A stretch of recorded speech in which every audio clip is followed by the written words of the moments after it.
सूचना प्रौद्योगिकी अधिनियम एक्ट 2000 के संदर्भ में निम्नलिखित कथनों पर विचार कीजिए। इलेक्ट्रॉनिक्स और सूचना प्रौद्योगिकी मंत्रालय मिटी ने सूचना प्रौद्योगिकी अधिनियम 2000 की धारा 69A के तहत ट्विटर माइक्रोब्लॉगिंग साइट से कुछ पोस्ट हटाने के आदेश जारी किए हैं। अतः कथन एक सही नहीं है। सूचना प्रौद्योगिकी अधिनियम की धारा 69A ये केंद्र और राज्य सरकारों को किसी भी कंप्यूटर संसाधन में उत्पन्न, प्रेषित, प्राप्त या संग्रहित किसी भी जानकारी को इंटरसेप्ट, मॉनिटर या डिक्रिप्ट करने के लिए निर्देश जारी करने की शक्ति प्रदान करता है। श्रेया सिंघल बनाम भारत संघ 2015। सर्वोच्च न्यायालय ने भारत के संविधान के अनुच्छेद 19(1)(a) के तहत गारंटीकृत अभिव्यक्ति की स्वतंत्रता के उल्लंघन के आधार पर ऑनलाइन अभिव्यक्ति पर प्रतिबंध से संबंधित सूचना प्रौद्योगिकी अधिनियम 2000 की धारा 66A को असंवैधानिक करार दिया। अतः सहकारी समितियों के संबंध में निम्नलिखित कथनों पर विचार कीजिए। सहकारी समितियां 97वें संविधान संशोधन अधिनियम 2011 द्वारा सहकारी समितियों को संवैधानिक दर्जा और संरक्षण प्रदान किया गया। अतः कथन एक सही है। इस संदर्भ में इसके तहत संविधान में निम्नलिखित 3 बदलाव किए गए।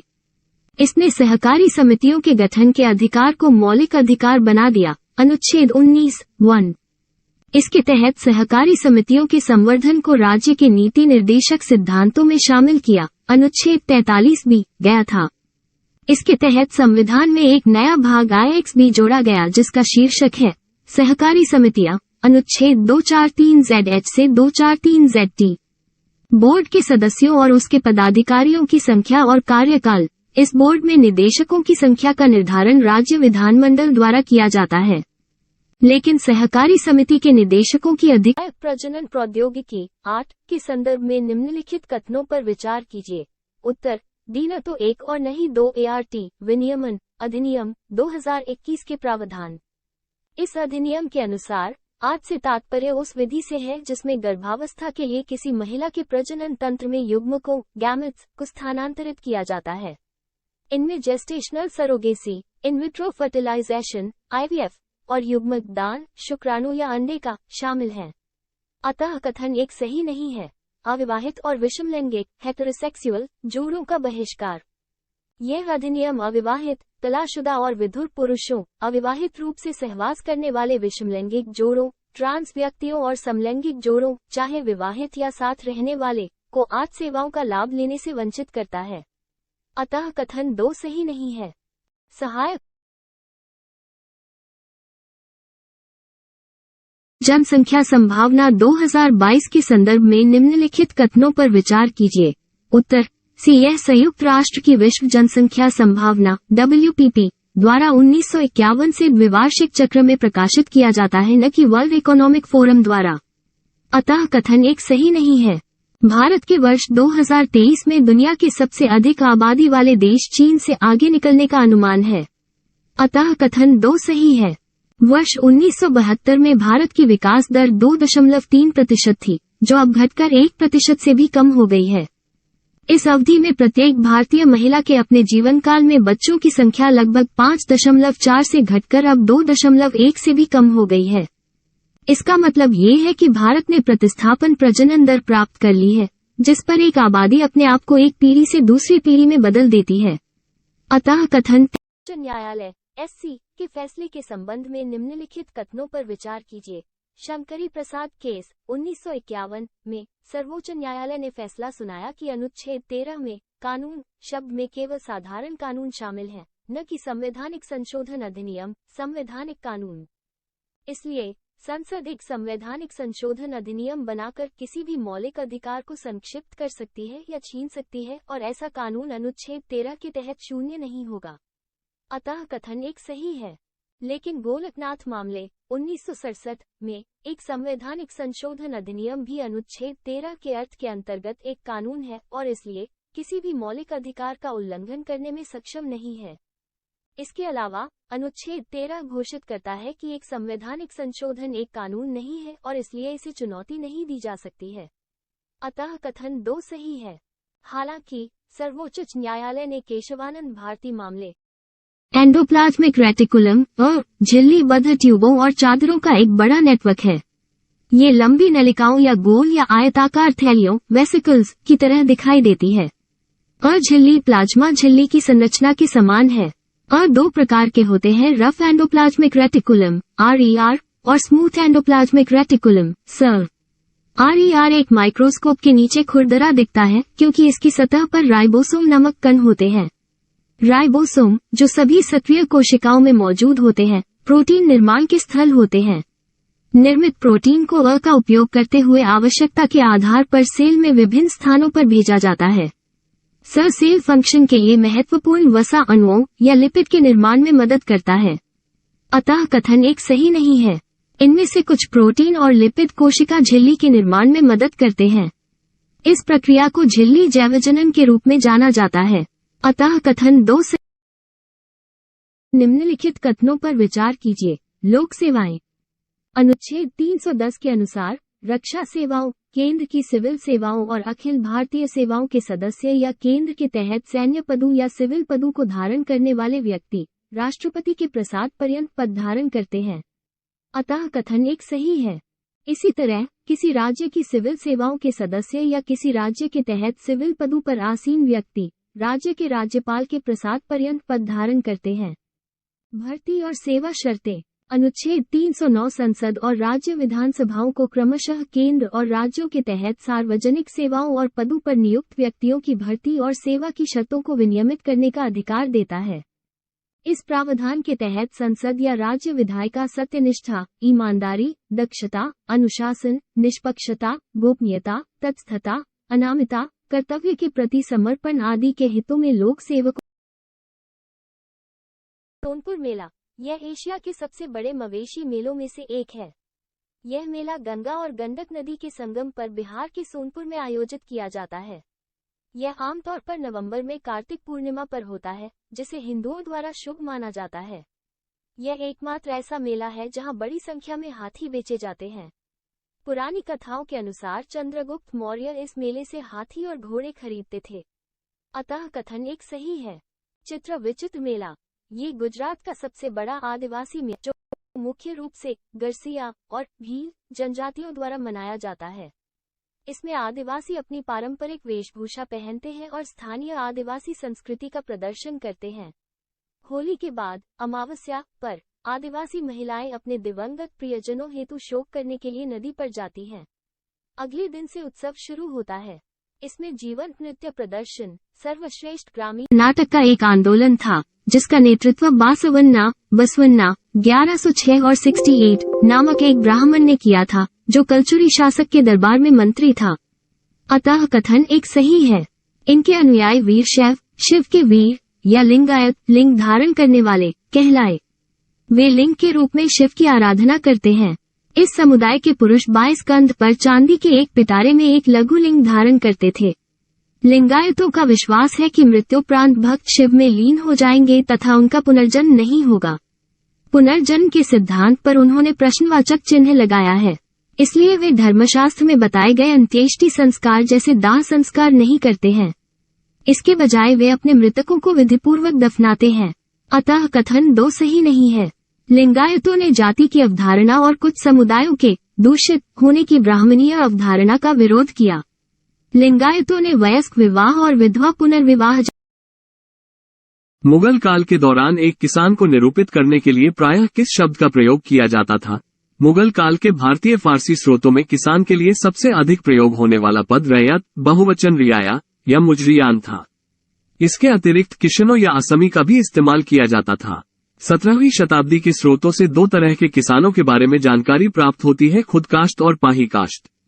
खुदकाश्त वैसे किसान होते थे जो उसी गांव में रहते थे जिसमें उनके खेत होते थे, जबकि पाही काश्त अनिवासी कृषक होते थे जो किसी अन्य गांव से संबंधित होते थे लेकिन संविदा पर किसी अन्य भूमि पर कृषि करते थे। अतः विकल्प डी सही है। निम्नलिखित में से कौन सा महासागरीय अम्लीकरण को सही ढंग से परिभाषित करता है? महासागरीय अम्लीकरण को महासागर के पानी के पीएच स्तर में आ रही निरंतर कमी के रूप में परिभाषित किया जाता है। महासागरों में प्रवेश करने के बाद कार्बन डाइऑक्साइड जल के साथ घुलकर कार्बनिक अम्ल का निर्माण करती है, जिससे महासागर की अम्लता बढ़ जाती है और समुद्र के पानी का पीएच स्तर कम हो जाता है। महासागर द्वारा कार्बन डाइऑक्साइड का अवशोषण कार्बन डाइऑक्साइड उत्सर्जन द्वारा उत्पन्न जलवायु परिवर्तन प्रभाव को कम करने में मदद करता है, लेकिन कम पीएच स्तर समुद्री पारिस्थितिकी तंत्र और खाद्य श्रृंखला पर बहुत नकारात्मक प्रभाव डालता है। अम्लीकरण पीएच स्केल पर किसी भी प्रारंभिक बिंदु से किसी भी अंतिम बिंदु तक पीएच को कम करने को संदर्भित करता है। इसलिए ये शुरुआती बिंदु पर ध्यान दिए बिना पानी में पीएच की यात्रा की दिशा है। अतः विकल्प बी सही है। भुगतान संतुलन बीओपी के संबंध में निम्नलिखित कथनों पर विचार कीजिए। उत्तर ए केवल एक भुगतान संतुलन बॉप एक निर्दिष्ट समय अवधि, आमतौर पर 1 वर्ष के लिए दुनिया के बाकी हिस्सों के साथ एक देश के निवासियों के बीच वस्तु, सेवाओं और संपत्तियों में लेनदेन को रिकॉर्ड करता है। अतः कथन एक सही है। बॉप में 2 मुख्य खाते हैं, चालू खाता और पूंजी खाता, क्रेडिट खाता नहीं। अतः कथन 2 सही नहीं है। मूल्यह्रास कहा जाता है जब लचीली विनिमय दर, यह विनिमय दर मांग और आपूर्ति की बाजार शक्तियों द्वारा निर्धारित की जाती है। इसे तृतीय विनिमय दर के रूप में भी जाना जाता है। अतः कथन एक सही है। पूरी तरह से लचीली व्यवस्था में केंद्रीय बैंक विदेशी मुद्रा बाजार में हस्तक्षेप नहीं करते हैं। विनिमय दर में वृद्धि अर्थात घरेलू मुद्रा रुपये के संदर्भ में विदेशी मुद्रा डॉलर की कीमत में वृद्धि हुई है। इसे विदेशी मुद्रा डॉलर के संदर्भ में घरेलू मुद्रा रुपये का मूल्यह्रास कहा जाता है। जब विदेशी मुद्रा डॉलर के संदर्भ में घरेलू मुद्रा रुपये की कीमत बढ़ जाती है तो इसे विदेशी मुद्रा डॉलर के संदर्भ में घरेलू मुद्रा रुपये की मूल्य वृद्धि कहा जाता है कि डॉलर के सापेक्ष रुपये का मूल्य बढ़ गया है और हमें $1 के बदले में कम रुपये देने होंगे। प्रबंधित तृतीय, यह नम्य विनिमय दर प्रणाली सूफीवाद इस्लाम का रहस्यवादी भाग है। सूफी इस्लाम पंथ तसव्वुफ के भीतरी पक्ष का प्रतिनिधित्व करता है। यह आत्म साक्षात्कार, सहिष्णुता, धार्मिकता और सभी के लिए सार्वभौमिक प्रेम पर जोर देता है। सूफीवाद की आवश्यक विशेषताएं हैं।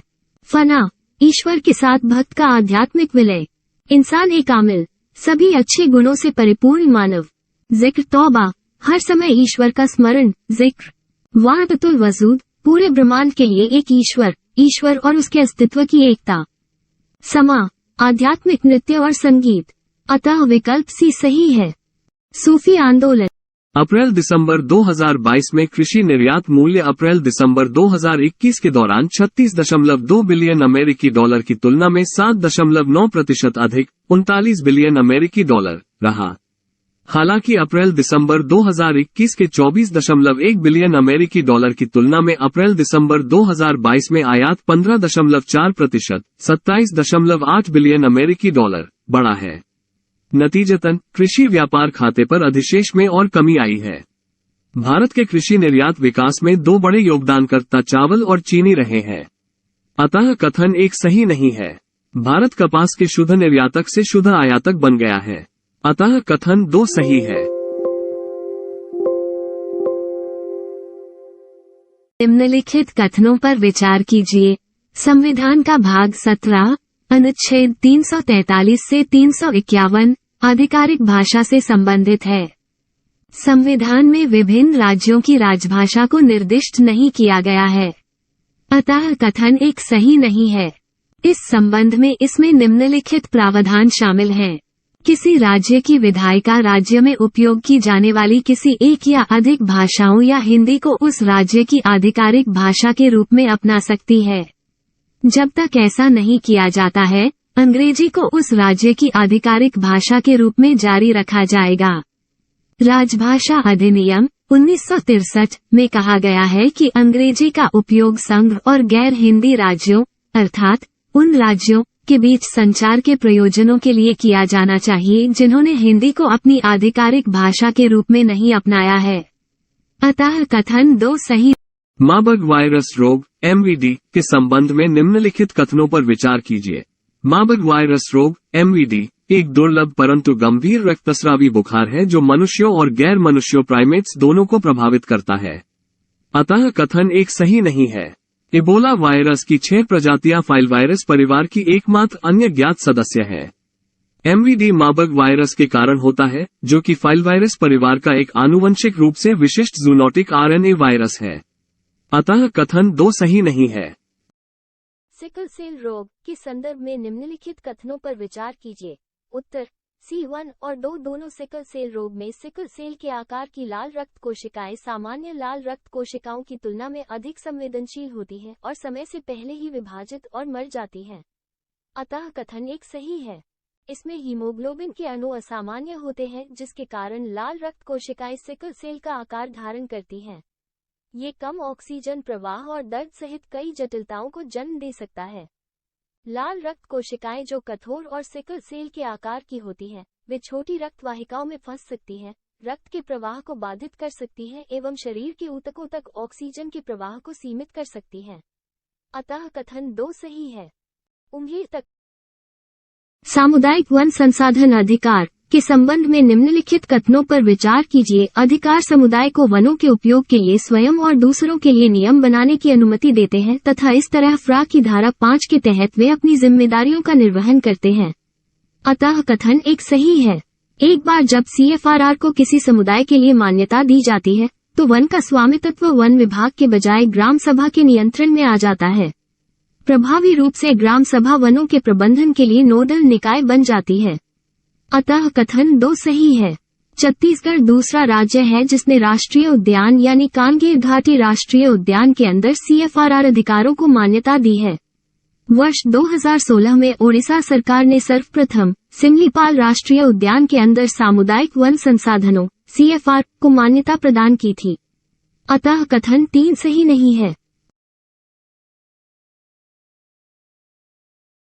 भूमि से महासागर बेसिन तक निम्नलिखित महासागरीय उच्चावचों को सही क्रम में व्यवस्थित कीजिए। उत्तर डी महाद्वीपीय शेल्फ महाद्वीपीय ढाल महाद्वीपीय उभार वितलीय मैदान सही क्रम है। महाद्वीपीय शेल्फ महाद्वीपीय ढाल महाद्वीपीय उभार वितलीय मैदान। अतः विकल्प डी सही है। महाद्वीपीय किनारे महाद्वीपीय तटों और गहरे समुद्र की घाटियों के बीच संक्रमण का निर्माण करते हैं। इनमें महाद्वीपीय शेल्फ, महाद्वीपीय ढलान, महाद्वीपीय उभार और गहरे महासागरीय गर्त शामिल हैं। वितलीय मैदान वे विस्तृत मैदान हैं जो महाद्वीपीय तटों व मध्य महासागरीय कटकों के बीच पाए जाते हैं। वितलीय मैदान वो क्षेत्र है जहां महाद्वीपों से बहाकर लाए गए अवसाद इनके तटों से दूर निक्षेपित होते हैं। यूरोपीय परमाणु अनुसंधान संगठन CERN के संबंध में निम्नलिखित कथनों पर विचार कीजिए। European Organization for Nuclear Research CERN ने गॉड पार्टिकल कहे जाने वाले हिग्स बोसॉन की खोज के 10 साल बाद जुलाई 2022 में एक बार फिर से लार्ज हेड्रॉन कोलाइडर को चालू किया है, जिसने 2012 में मायावी ईश्वर के कण हिग्स बोसॉन को पाया था। अतः कथन 1 और कथन 2 सही है। CERN फ्रांस स्विस सीमा पर जिनेवा में स्थित है। इसके 22 सदस्य देश हैं। भारत वर्ष 2016 में European Organization for Nuclear Research CERN का सहयोगी सदस्य बना। CERN के साथ भारत का जुड़ाव लार्ज हेड्रॉन कोलाइडर LHC के निर्माण में सक्रिय भागीदारी के साथ दशकों पुराना है। हार्डवेयर एक्सेलरेटर घटकों, प्रणालियों के डिजाइन, विकास व आपूर्ति एवं मशीन में इसकी कमीशनिंग और सॉफ्टवेयर विकास तथा तैनाती के क्षेत्रों में। मध्य महासागरीय कटकों के संबंध में निम्नलिखित कथनों पर विचार कीजिए। उत्तर बी केवल 2 और 3 ये समुद्र के भीतर, ऊपर नहीं, पर्वत प्रणालियों की एक परस्पर जुड़ी श्रृंखला है।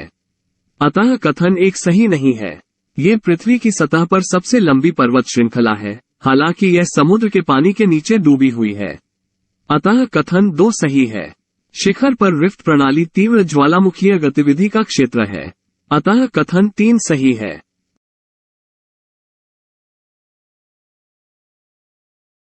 निम्नलिखित कथनों पर विचार कीजिए। उपरोक्त में से कौन सी विशेषताएं संसदीय सरकार के बारे में सही हैं? भारत में संसदीय सरकार की विशेषताएं या सिद्धांत हैं। उत्तर C1, 3 और 4। नामात्र और वास्तविक, दोहरी कार्यपालिका, बहुमत पार्टी शासन, सामूहिक उत्तरदायित्व, राजनीतिक एकरूपता, दोहरी सदस्यता, एकल सदस्यता राष्ट्रपति प्रणाली की विशेषता है। निचले सदन का विघटन। भारत में संसदीय सरकार के दोष हैं। अस्थायी सरकार, स्थायी सरकार राष्ट्रपति प्रणाली की विशेषता है। नीतियों की निश्चितता का अभाव, शक्तियों के पृथक्करण के विरुद्ध अकुशल व्यक्तियों द्वारा सरकार का संचालन, अतः विकल्प सी सही है। लोक सेवाओं के संबंध में निम्नलिखित कथनों पर विचार कीजिए। लोक सेवाएं। अनुच्छेद 310 के अनुसार रक्षा सेवाओं, केंद्र की सिविल सेवाओं और अखिल भारतीय सेवाओं के सदस्य या केंद्र के तहत सैन्य पदों या सिविल पदों को धारण करने वाले व्यक्ति राष्ट्रपति के प्रसाद पर्यंत पद धारण करते हैं, अतः कथन एक सही है। इसी तरह किसी राज्य की सिविल सेवाओं के सदस्य या किसी राज्य के तहत सिविल पदों पर आसीन व्यक्ति राज्य के राज्यपाल के प्रसाद पर्यंत पद धारण करते हैं।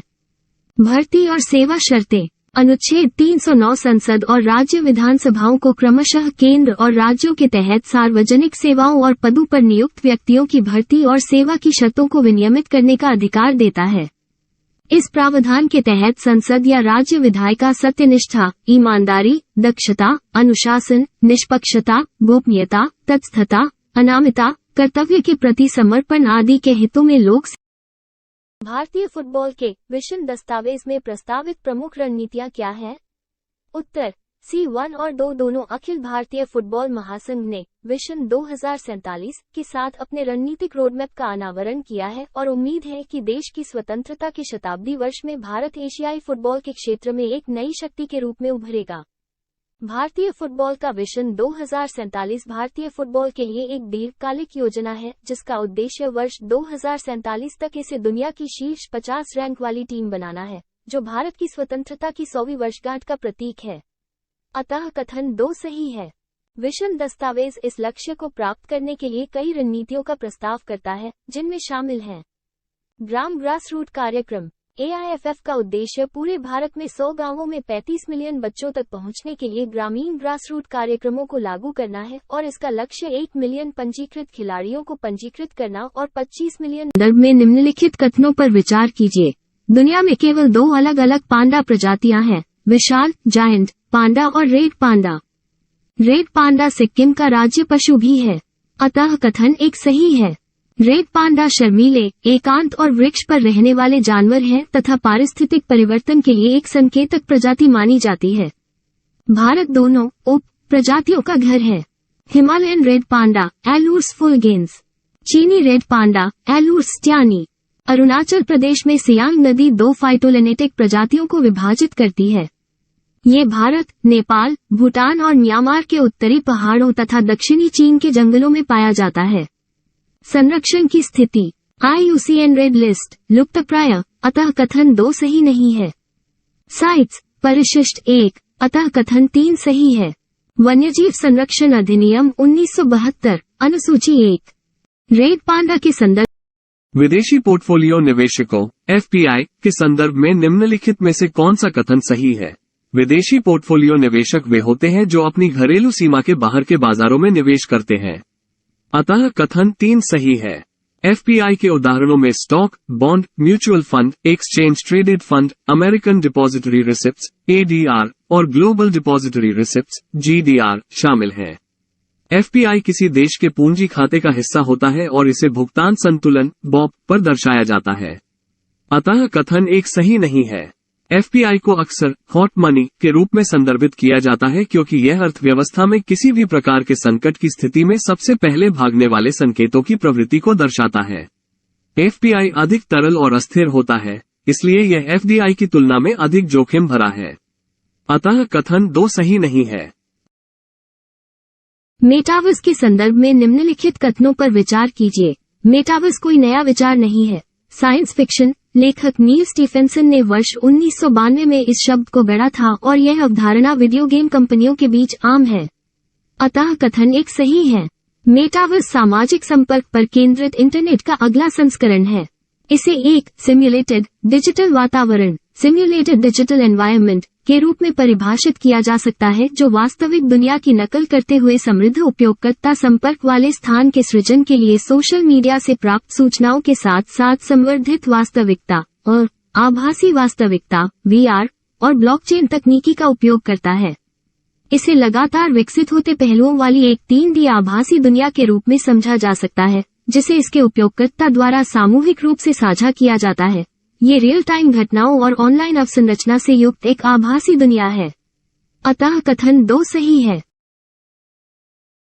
वेगन के महाद्वीपीय विस्थापन के सिद्धांत के बारे में निम्नलिखित में से कौन सा कथन सही है? वेगन के अनुसार आज के सभी महाद्वीप एक अकेले भूखंड के भाग थे तथा यह एक बड़े महासागर से घिरा हुआ था। उन्होंने इस बड़े महाद्वीप को पैजिया का नाम दिया। पैजिया का अर्थ है संपूर्ण पृथ्वी। विशाल महासागर को पैथालासा कहा, जिसका अर्थ है जल ही जल। वेगन के तर्क के अनुसार लगभग 20 करोड़ वर्ष पहले इस बड़े महाद्वीप पैजिया का विभाजन आरंभ हुआ। पैजिया के विखंडन के फलस्वरूप दक्षिणी भूखंड गोंडवाना लैंड तथा उत्तरी भूखंड लारेशिया के रूप में विभक्त हुआ। अतः विकल्प डी सही है। दक्षिणी अमेरिका व अफ्रीका महाद्वीपों की तटरेखाओं में अद्भुत व त्रुटि रहित साम्यता। महासागरों के पार चट्टानों की आयु में समानता। उदाहरण दक्षिण अमेरिका व अफ्रीका की तटरेखा के साथ पाए जाने वाले आरंभिक समुद्री निक्षेप जुरासिक काल के हैं। भारत, अफ्रीका, निम्नलिखित में से कौन से रामानंद के शिष्य थे? रामानंद का जन्म इलाहाबाद में हुआ था। वो मूल रूप से रामानुज के अनुयायी थे। बाद में उन्होंने अपने स्वयं के संप्रदाय की स्थापना की और बनारस एवं आगरा में हिंदी में अपने सिद्धांतों का प्रचार किया। वे राम के उपासक थे। वे अपने विचारों के प्रचार के लिए देसी भाषा का प्रयोग करने वाले पहले संत थे। उपासना का सरलीकरण और पारंपरिक जाति के नियमों से लोगों की मुक्ति भक्ति आंदोलन को प्रदत्त उनके 2 महत्वपूर्ण योगदान थे। उन्होंने जाति व्यवस्था का विरोध किया और जाति से परे जाकर समाज के सभी वर्गों से अपने शिष्यों का चयन किया। उनके शिष्यों में शामिल थे कबीर, रैदास, सेना, सुरहानंद, सुखानंद, धन्ना, नरहरि, पीपा। अतः विकल्प डी सही है। निम्नलिखित में से कौन से रामानंद के शिष्य थे? रामानंद का जन्म इलाहाबाद में हुआ था। वो मूल रूप से रामानुज के अनुयायी थे। बाद में उन्होंने माइक्रो एलईडी के संबंध में निम्नलिखित कथनों पर विचार कीजिए। माइक्रो एलईडी स्वप्रदीप्त डायोड है, जिसका अर्थ है कि जब एक विद्युत प्रवाह उनके माध्यम से गुजरता है तो वे एक अलग बैकलाइट या प्रकाश स्रोत के बिना प्रकाश का उत्सर्जन करते हैं। अतः कथन 1 सही है। ओलेड डिस्प्ले के विपरीत माइक्रो एलईडी डिस्प्ले अकार्बनिक सामग्री जैसे गैलियम नाइट्राइड का उपयोग करते हैं। अतः कथन 2 सही है। ये सामग्री उच्च चमक, दक्षता और स्थायित्व सहित कई लाभ प्रदान करती है। ये राजस्थान में लोकप्रिय है और मध्यकालीन राजपूत काल से संबंधित है। ये देवी पार्वती या भगवान शिव की पत्नी गौरी के सम्मान में मनाया जाता है। यह वसंत, फसल और मार्शल निष्ठा का उत्सव है। इस दिन अविवाहित महिलाएं अच्छे वर की प्राप्ति के लिए और विवाहित महिलाएं अपने पति के कल्याण, अच्छे स्वास्थ्य और लंबी उम्र के लिए पूजा करती हैं। अतः कथन 1 सही नहीं है। सैर गुलफरोशा। इस त्योहार को फूल वालों की सैर के नाम से भी जाना जाता है। ये पुरानी दिल्ली में आयोजित फूलों का वार्षिक उत्सव है। ये सांप्रदायिक सौहार्द का प्रतीक है। इसमें मेहरौली में ख्वाजा बख्तियार काकी की मजार से जोगमाया मंदिर तक फूलों से सजे पंखों या ताड़ के पत्तों के पंखे की शोभायात्रा निकाली जाती है। अतः कथन 2 सही है। राष्ट्रीय बायोमेडिकल संसाधन स्वदेशीकरण कंसोर्टियम NBRIC। इसका गठन भारत सरकार के विज्ञान और प्रौद्योगिकी मंत्रालय के जैव प्रौद्योगिकी विभाग द्वारा एक सार्वजनिक निजी भागीदारी के रूप में किया गया था। अतः कथन 1 सही नहीं है। इसका उद्देश्य कोविड-19 के लिए अभिकर्मकों, निदान, टीकों और चिकित्सा विज्ञान के विकास पर केंद्रित स्वदेशी नवाचार को बढ़ावा देना है। अतः कथन 2 सही है। Centre for cellular and molecular platform CCAMP NBRIC द्वारा मेजबानी और नेतृत्व किया गया, जिसका उद्देश्य पूरे भारत में अभिकर्मक, डायग्नोस्टिक्स, टीके और चिकित्सीय को विकसित करने की दिशा में अनुसंधान, उत्पाद संसाधनों और सेवाओं के अभिसरण के लिए एक राष्ट्रव्यापी सहयोगी मंच बनना है। NBRIC आयात, प्रतिस्थापन और निर्यात को बढ़ावा देने की दिशा में जैव चिकित्सा अनुसंधान और नवीन उत्पादों के लिए एक मेक इन इंडिया पहल है। अतः कथन 3 सही है। 7वीं से 9वीं शताब्दी में नयनारों, शिव को समर्पित संत, और अलवारों, विष्णु को समर्पित संत, के नेतृत्व में नवीन धार्मिक आंदोलनों का उदय हुआ। इन्होंने विष्णु और शिव की स्तुति में भजनों की रचना की। अतः कथन 1 सही नहीं है। अलवार और नयनार संत सभी जातियों से आए थे, जिनमें पुलायार और पनार जैसे अस्पृश्य माने जाने वाले वर्ग भी शामिल थे। वे बौद्ध, जैन और ब्राह्मणवादी वर्चस्व के तीव्र आलोचक थे। अतः कथन 3 सही है। संतों की संख्या 12, अलवार और नयनार संतों की संख्या 63 थी। 12 अलवरों में अंडाल एकमात्र महिला संत थी। उन्हें दक्षिण की मीरा भी कहा जाता है।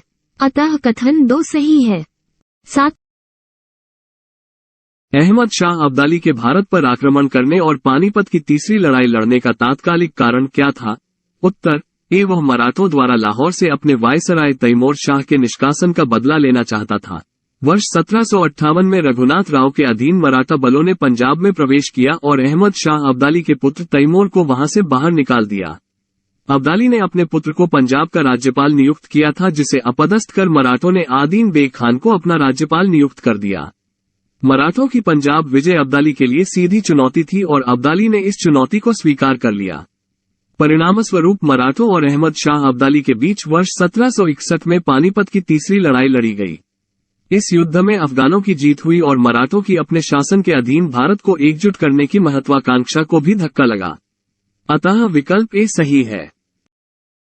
एवियन इन्फ्लुएंजा, जिसे बर्ड फ्लू के रूप में भी जाना जाता है, एक संक्रामक बीमारी है जो मुख्य रूप से पक्षियों को प्रभावित करती है और कभी कभी मनुष्यों को भी संक्रमित कर सकती है। इन्फ्लुएंजा वायरस 4 प्रकार के होते हैं। इन्फ्लुएंजा ए, बी, सी और डी। कथन 1 सही है। यह वायरस मुर्गियों, बत्तखों, टकी सहित घरेलू मुर्गियों को संक्रमित कर सकता है और थाईलैंड के चिड़ियाघरों में सुअरों, बिल्लियों यहां तक कि बाघों में H5N1 संक्रमण की खबरें मिली हैं। इन्फ्लुएंजा ए वायरस को 2 प्रकार के प्रोटीन हीमोग्लूटिनिन और न्यूरोमोनिडेज के आधार पर एक 8HA और एक 1NA उप प्रकारों में वर्गीकृत किया जाता है। अतः कथन 2 सही है। निम्नलिखित कथनों पर विचार कीजिए। यह 19 देशों और यूरोपीय संघ EU का एक अनौपचारिक समूह है, जिसकी स्थापना वर्ष 1999 में अंतर्राष्ट्रीय मुद्रा कोष तथा विश्व बैंक के प्रतिनिधियों के साथ हुई थी। अतः कथन 1 सही है। G20 के सदस्य देशों में अर्जेंटीना, ऑस्ट्रेलिया, ब्राजील, कनाडा, चीन, European union, France, Germany, Bharat, Indonesia, Italy, Japan, Mexico, रूस, सऊदी अरब, दक्षिण अफ्रीका, कोरिया गणराज्य, तुर्की, यूनाइटेड किंगडम और संयुक्त राज्य अमेरिका शामिल हैं। अतः कथन 2 सही है। G20 का कोई स्थायी मुख्यालय नहीं है और सचिवालय प्रत्येक वर्ष समूह की मेजबानी करने वाले या अध्यक्षता करने वाले देशों के बीच रोटेट होता है। भारत 1 दिसंबर 2022 से 30 नवंबर 2023 तक अपने अध्यक्ष के रूप में अंतर्राष्ट्रीय निकाय का संचालन करेगा, जिससे यहां आयोजित होने वाले G20 शिखर सम्मेलन का नेतृत्व किया जाएगा। प्रधानमंत्री फसल बीमा योजना के संदर्भ में निम्नलिखित कथनों पर विचार कीजिए। प्रधानमंत्री फसल बीमा योजना वर्ष 2016 में शुरू की गई प्रधानमंत्री फसल बीमा योजना PMFBY कृषि और किसान कल्याण मंत्रालय द्वारा प्रशासित है। इसने राष्ट्रीय कृषि बीमा योजना NAIS और संशोधित राष्ट्रीय कृषि बीमा योजना MNAIS को प्रतिस्थापित किया।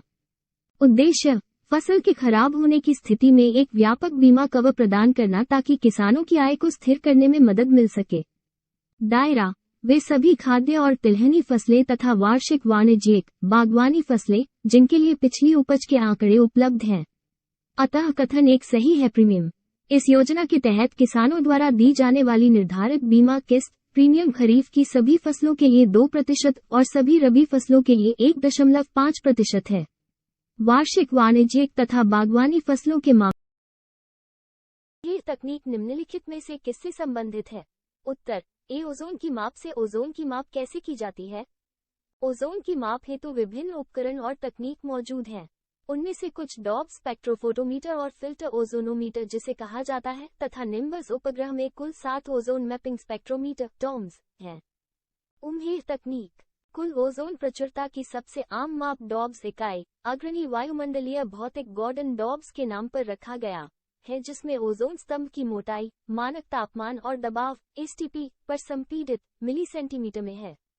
STP में एक डॉप्सन इकाई 2.69 x 1020 अणु प्रति वर्ग मीटर के बराबर होती है। अतः विकल्प ए सही है। अवसादी चट्टानों के बारे में निम्नलिखित कथनों पर विचार कीजिए। पृथ्वी की सतह की चट्टानें कई प्राकृतिक कारणों वायु, तेज बहाव वाला जल से विभिन्न आकारों के टुकड़ों में टूट जाती है। इस तरह के टुकड़े विभिन्न बहिर्जात बलों के जरिए किसी अन्य स्थान पर जमा हो जाते हैं। संघनन के माध्यम से ये जमा की हुई परतें चट्टानों में बदल जाती हैं। इस प्रक्रिया को लिथिफिकेशन कहा जाता है। कई अवसादी चट्टानों में जमा की हुई परतें लिथिफिकेशन के बाद भी अपनी विशेषताओं को बरकरार रखती हैं। अवसादी चट्टानों जैसे बलुआ पत्थर, शेल आदि में परतों की संख्या के अनुरूप अलग अलग मोटाई होती है। अतः कथन 1 और 2 सही है। चूना पत्थर, शेल और कोयला अवसादी चट्टानों के कुछ उदाहरण हैं। ग्रेनाइट एक आग्नेय चट्टान है, अतः कथन 3 सही नहीं।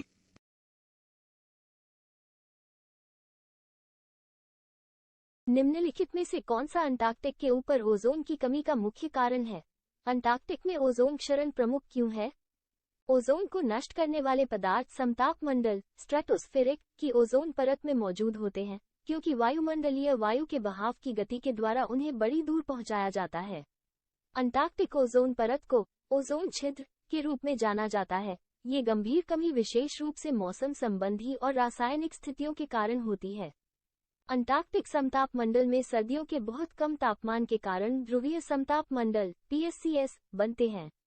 PSCS पर होने वाली विशेष प्रतिक्रियाएं ध्रुवीय भंवर में ध्रुवीय समतापमंडलीय वायु से अलग होकर साथ में मिलने से अंटार्कटिका में बसंत ऋतु के दौरान क्लोरीन और ब्रोमीन में प्रतिक्रिया होती है, जिससे ओजोन छिद्र बनता है। सर्दियों के महीनों में विशिष्ट घटनाएं अंटार्कटिक को ओजोन रिक्तीकरण की ओर ले जाती हैं। अतः कथन ए सही है। दिल्ली सल्तनत के संदर्भ में सोनधार क्या था? उत्तर बी कृषि ऋण। मोहम्मद बिन तुगलक कृषि को बढ़ावा देने के लिए कृषि नीति तैयार करने का प्रयास करने वाला पहला सुल्तान बना। उसने कृषि के अंतर्गत क्षेत्र बढ़ाने और सिंचाई के लिए कुओं की खुदाई के लिए सोनधार नाम के कृषि ऋण देने की प्रथा शुरू की।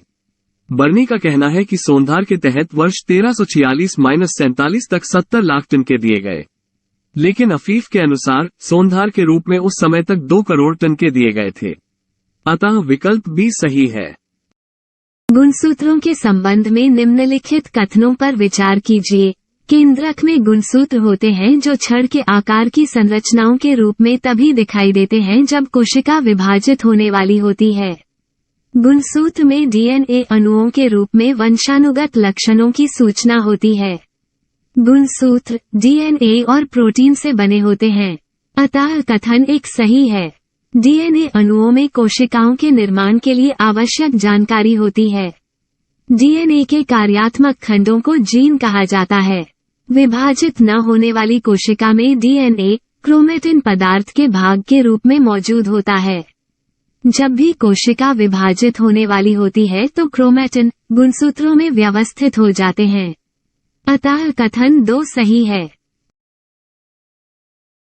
Kashmir Zojila it is in Zanskar range, Banihal pass Himachal Pradesh, Shipkila Baralacha pass, Rohtang pass, Uttarakhand Mana Lipulekh Niti pass, Sikkim Nathula Jelepla, Arunachal Pradesh Bomdila Dihang pass, Western Ghats Thalghat Borghat Palghat.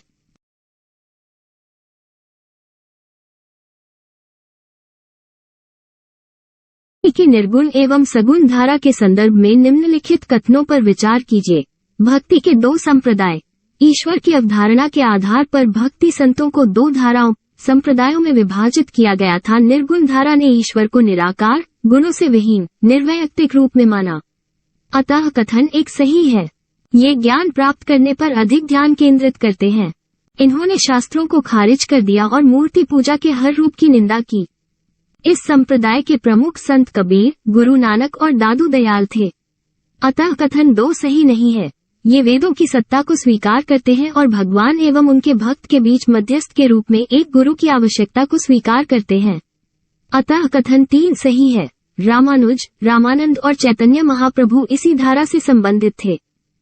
भक्ति की निर्भीक स्विस वायु गुणवत्ता प्रौद्योगिकी कंपनी है जो दुनिया भर में सरकारों और अन्य संस्थानों और संगठनों द्वारा संचालित निगरानी स्टेशनों के डेटा के आधार पर वार्षिक विश्व वायु गुणवत्ता रिपोर्ट तैयार करती है। 2022 की रिपोर्ट 7,323 शहरों और 131 देशों के PM2.5 डेटा पर आधारित है। जांच परिणाम।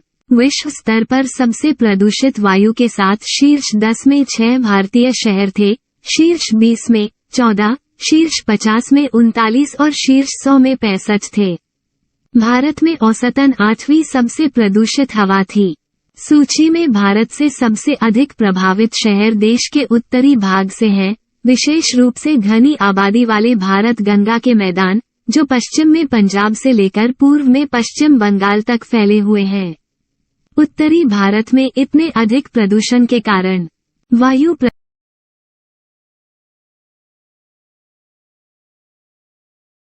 निम्नलिखित कथनों पर विचार कीजिए। उत्तर C1 और 2 दोनों पूंजी खाता। पूंजी खाता संपत्ति के सभी अंतर्राष्ट्रीय लेनदेन को रिकॉर्ड करता है। संपत्ति कोई भी एक रूप है जिसमें मुद्रा को रखा जा सकता है, उदाहरण के लिए मुद्रा, स्टॉक, बॉन्ड, सरकारी ऋण आदि। संपत्ति की खरीद पूंजी खाते पर डेबिट आइटम है।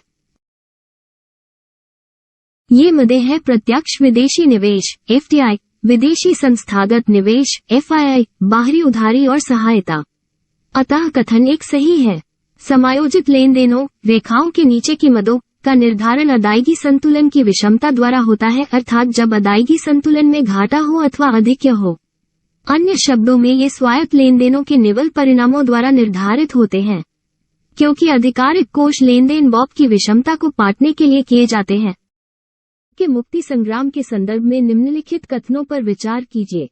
वर्ष 1510 में गोवा एक पुर्तगाली उपनिवेश बन गया, जब एडमिरल अल्फांसो द अल्बुकर्क ने जियापुर के सुल्तान यूसुफ आदिल शाह की सेना को हराया।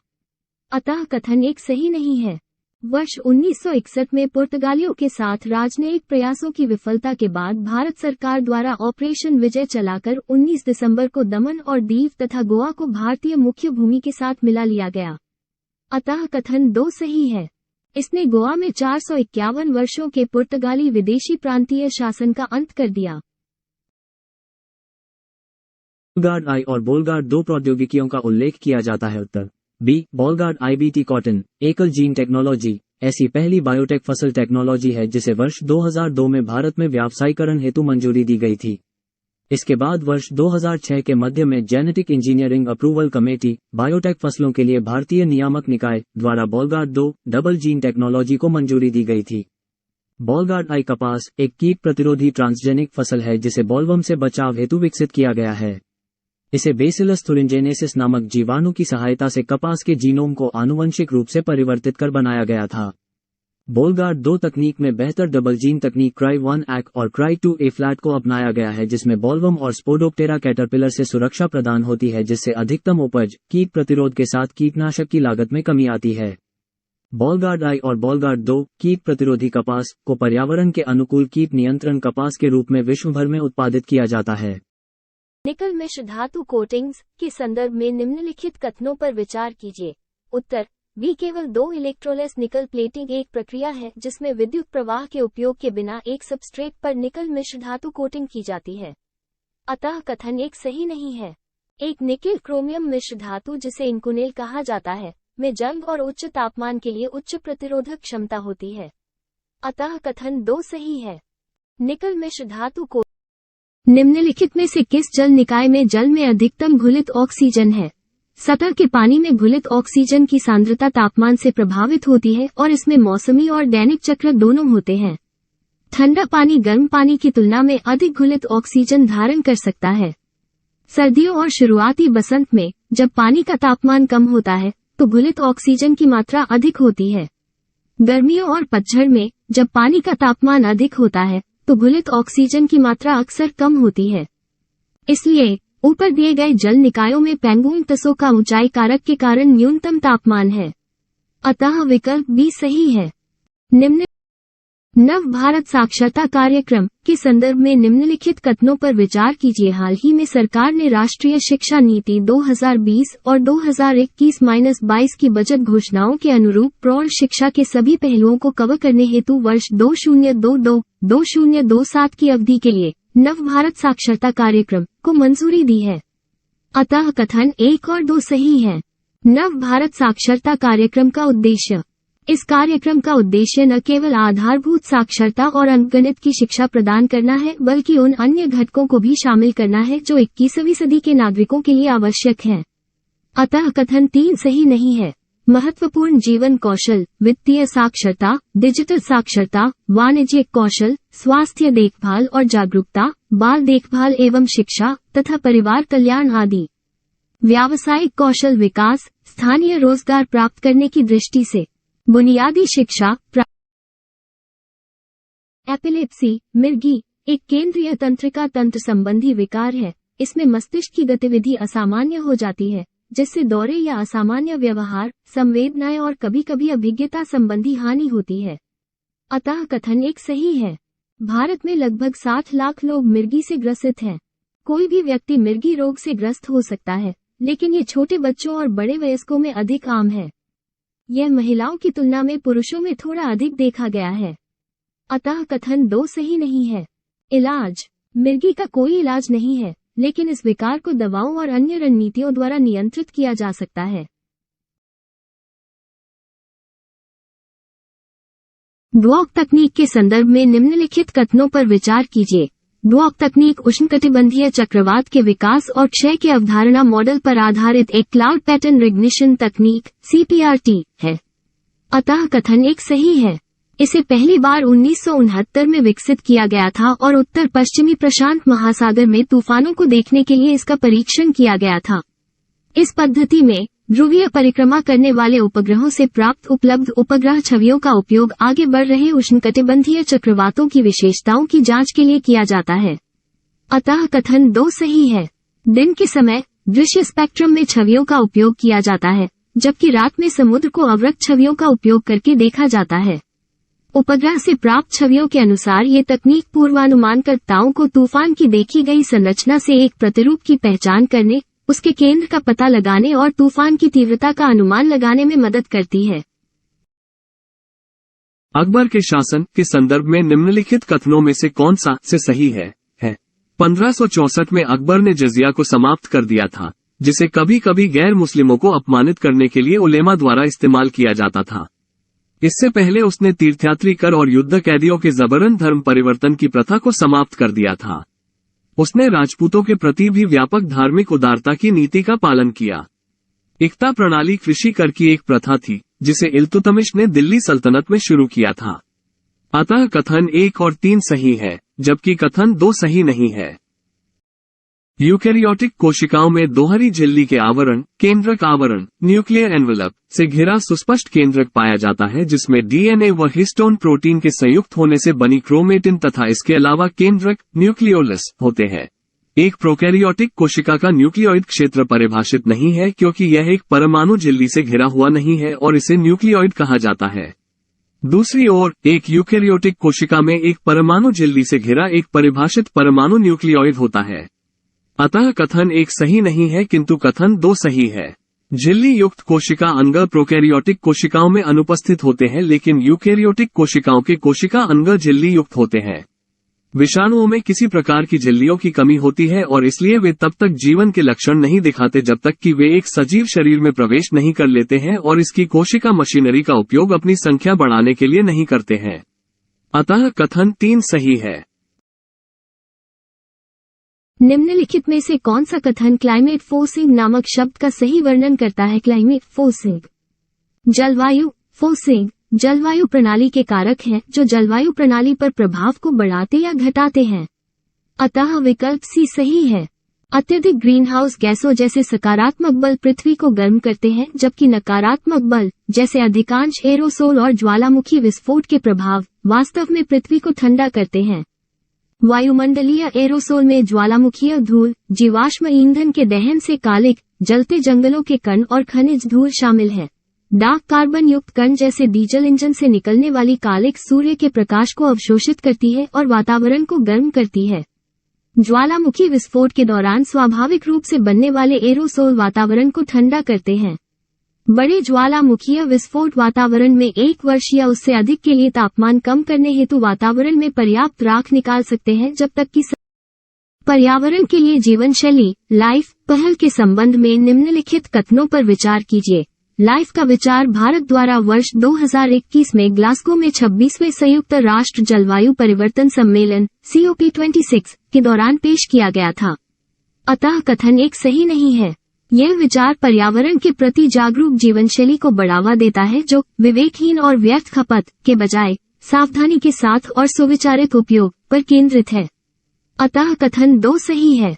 इस मिशन के शुभारंभ के साथ विवेकहीन और विनाशकारी खपत द्वारा शासित प्रचलित उपयोग और निपटान अर्थव्यवस्था को एक सर्कुलर इकोनॉमी द्वारा प्रतिस्थापित किया जाएगा, जिसे सचेत व सुविचारित खपत द्वारा परिभाषित किया जाएगा।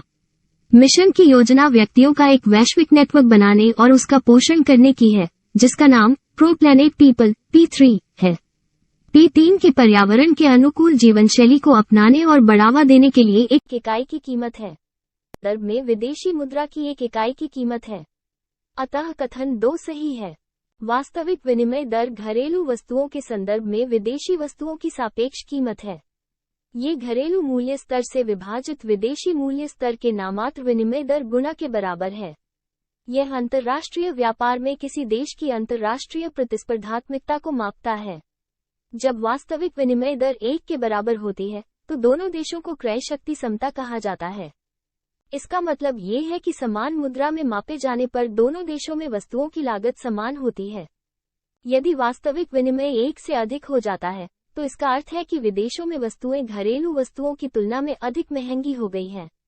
वास्तविक विनिमय दर को अक्सर किसी देश की अंतर्राष्ट्रीय प्रतिस्पर्धात्मकता के संकेत के रूप में लिया जाता है।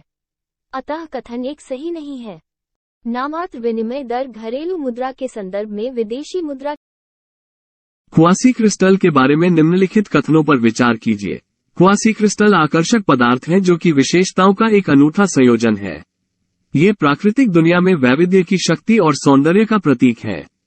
पारंपरिक क्रिस्टल के परमाणु दोहराव वाले पैटर्न में व्यवस्थित होते हैं, जबकि क्वासी क्रिस्टल के परमाणु एक पैटर्न में व्यवस्थित होते हैं जिनमें परमाणुओं का दोहराव यादृच्छिक अंतराल पर होता है। अतः कथन 1 सही है। पहला प्राकृतिक क्वासी क्रिस्टल वर्ष 2009 में रूस में खातिर का उल्कापिंड में खोजा गया था। अतः कथन 2 सही नहीं है।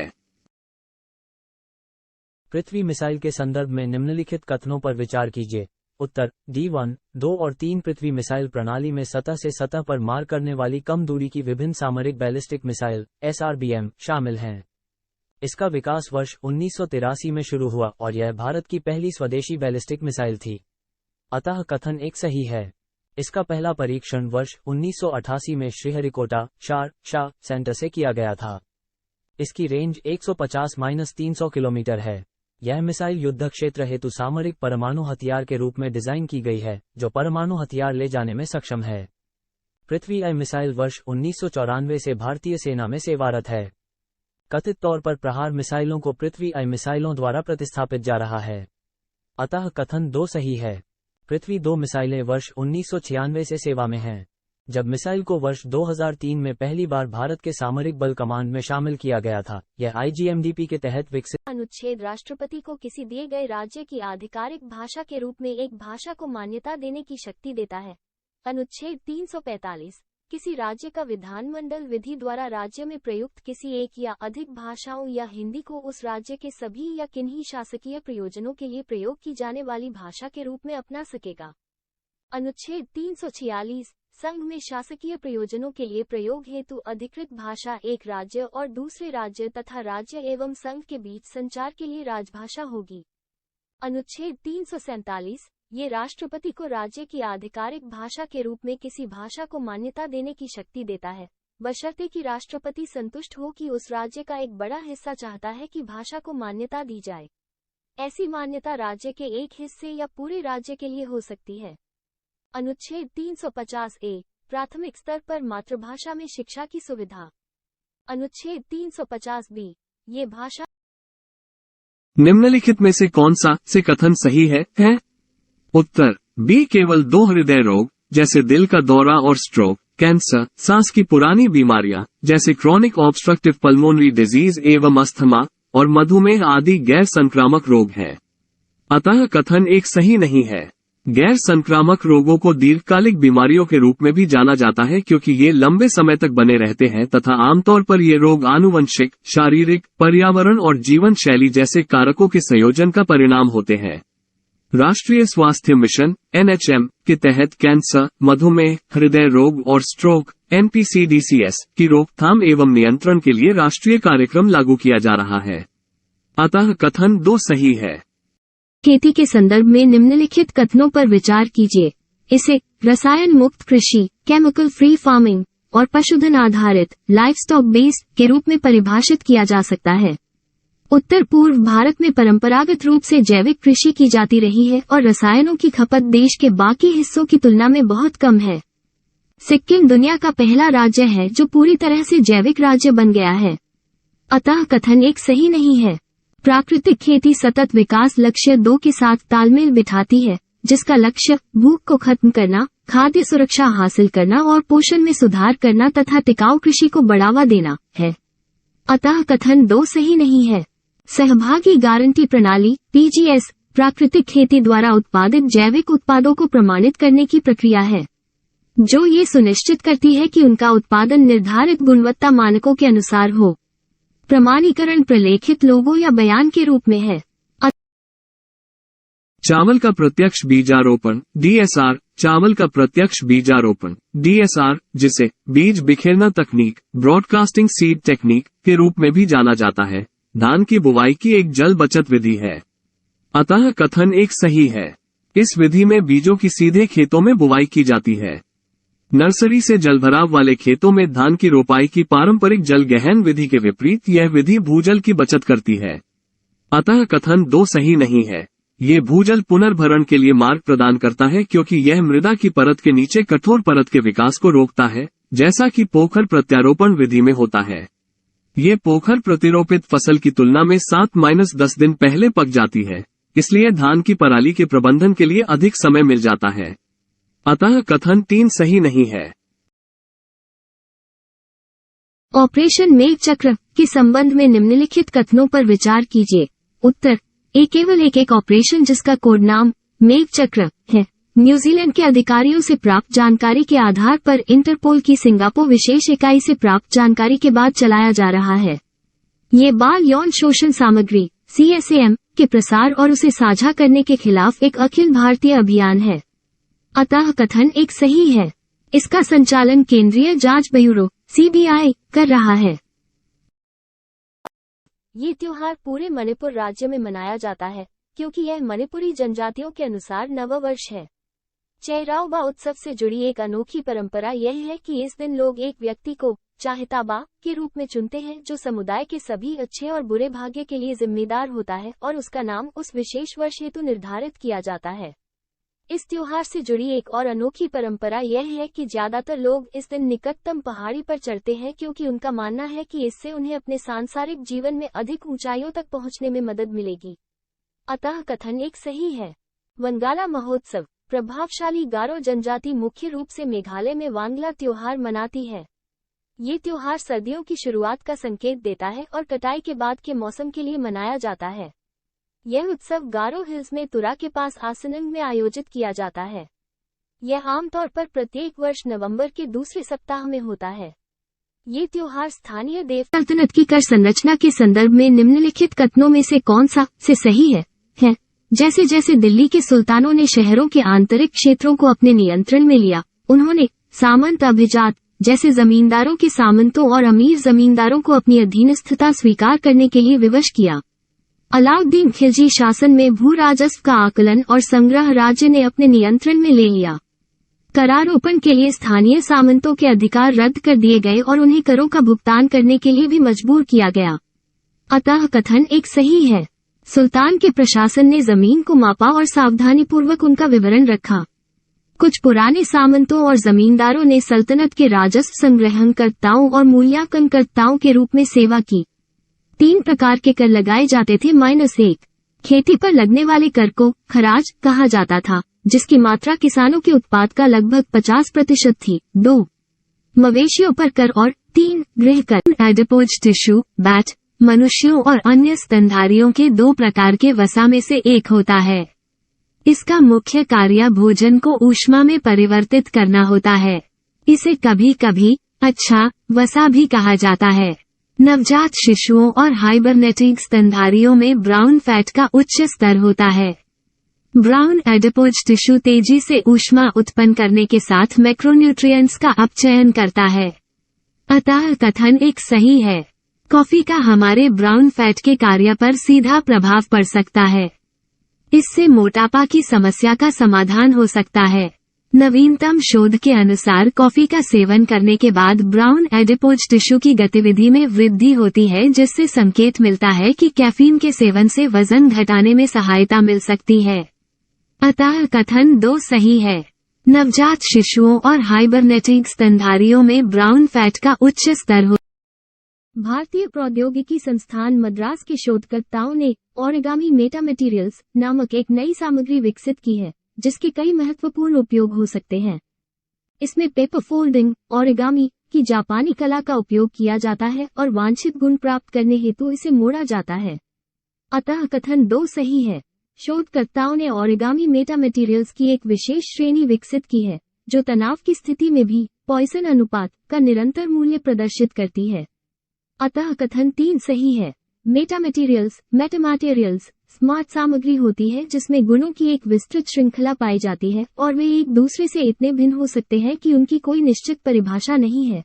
हालांकि उन सभी में एक सामान्य बात यह है कि इनका निर्माण कृत्रिम रूप से किया जाता है, अर्थात वे प्रकृति में नहीं पाए जाते हैं बल्कि लोगों द्वारा निर्मित हैं। अतः कथन 1 सही नहीं है। गोवा के मुक्तिस्थान McMahon line between India and China, Durand boundary line countries, Radcliffe line between India and Pakistan, McMahon line between India and China, Durand line between Pakistan and Afghanistan, 49th parallel between USA and Canada, 38th parallel between North and South Korea, Hindenburg line between Germany and Poland, Maginot line between France and Germany, Oder-Neisse line between Germany and Poland। निम्नलिखित कथनों पर विचार कीजिए। उपर्युक्त कथनों में से कौन सा से सही है?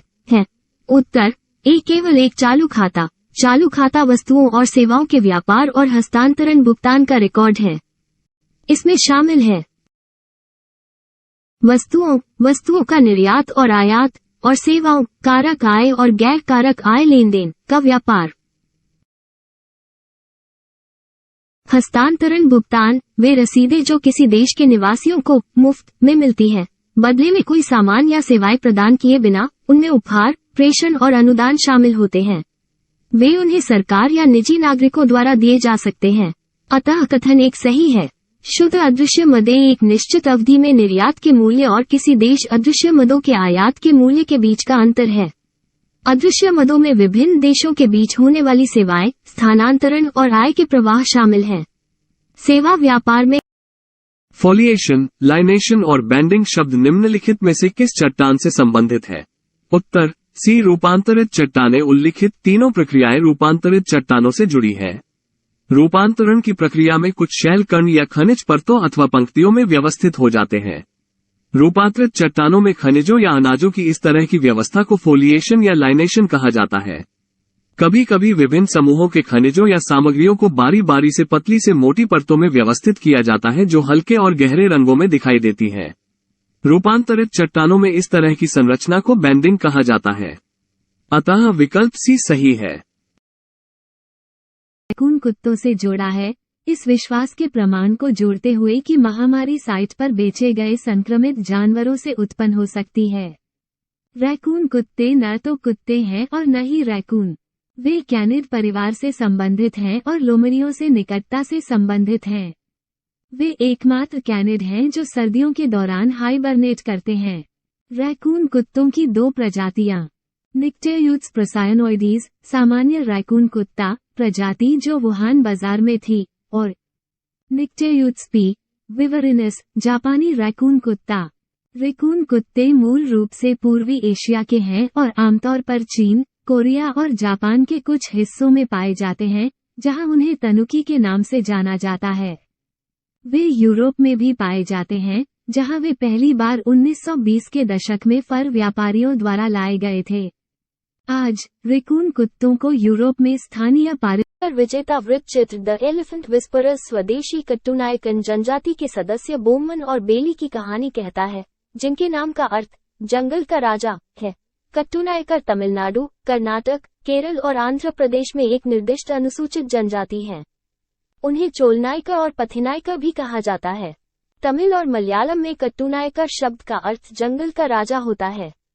वे पश्चिमी घाट के शुरुआती ज्ञात निवासियों में से एक हैं। वे मुख्य रूप से जंगली शहद और मोम वन उपज के संग्रह में लगे हुए हैं।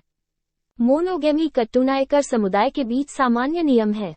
1982 में कट्टूनायकन और जेनु कुरुम्बा को दो अलग अलग जनजातियों के रूप में माना जाता था। 1988 में दोनों को एक ही जनजाति माना गया। धर्म: कट्टूनायकर हिंदू धर्म में विश्वास करते हैं और उनकी एक भाषा है जो सभी द्रविड़ भाषाओं का मिश्रण है।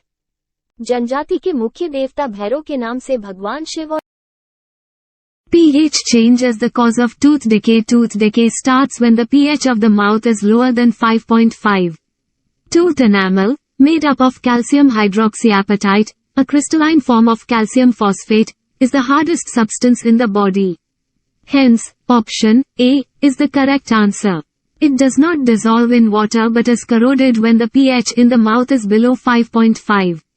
Bacteria present in the mouth produce acids by degradation of sugar and food particles remaining in the mouth after eating.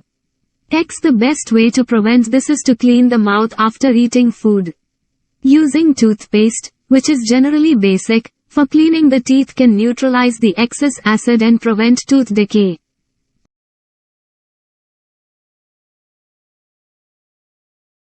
Guaranteed by Article 301 is freedom from all restrictions, except those which are provided for in the other provisions, Articles 302 to 305, of Part 13 of the Constitution itself. These are explained below. Parliament can impose restrictions on the freedom of trade, commerce, and intercourse between the states or within a state in the public interest. But, the Parliament cannot give preference to one state over another or discriminate between the state except in the case of scarcity of goods in any part of India. The legislature of a state can impose reasonable restrictions on the freedom of trade, commerce, and intercourse with that state or within that state in the public interest. But, a bill for this purpose can be introduced in the legislature only with the previous sanction of the President. Further, the state legislature cannot give preference to one state over another or discriminate between the states. विश्व स्वास्थ्य संगठन WHO ने तपेदिक TB के लिए राष्ट्रीय सामरिक योजना NSP का समर्थन करने हेतु नया मार्गदर्शन जारी किया। SDG 2030 लक्ष्य से 5 वर्ष पहले वर्ष 2025 तक टीबी को खत्म करने के लिए भारत ने राष्ट्रीय सामरिक योजना NSP 2017-2025 प्रारंभ की है। अतः कथन एक सही है। राष्ट्रीय क्षय रोग उन्मूलन कार्यक्रम NTP इसने पूरे देश को कवर करने के लिए प्रयोगशाला नेटवर्क के साथ साथ नैदानिक सुविधाओं का विस्तार किया है। पहले इसे संशोधित राष्ट्रीय क्षय रोग नियंत्रण कार्यक्रम RNTCP के नाम से जाना जाता था। निक्षय पोर्टल ये पूरे देश में रोगी सूचना का प्रबंधन करने और कार्यक्रम गतिविधि की निगरानी करने के लिए राष्ट्रीय टीबी सूचना प्रणाली है। यह उन्नत विश्लेषण के लिए टीबी सूचना का एक राष्ट्रीय डेटा भंडार प्रदान करता है। 2025 तक टीबी को लिखित कथनों में से कौन सा से सही है? उत्तर डी केवल 1 और 3 भारतीय स्किमर का एक अन्य सामान्य नाम इंडियन सिजर्स बिल है। अतः कथन एक सही है। ये शीत ऋतु में अधिक विस्तारित होते हैं। अतः कथन 2 सही नहीं है। भारतीय स्किमर पश्चिमी और पूर्वी भारत के तटीय मुहानों में पाए जाते हैं।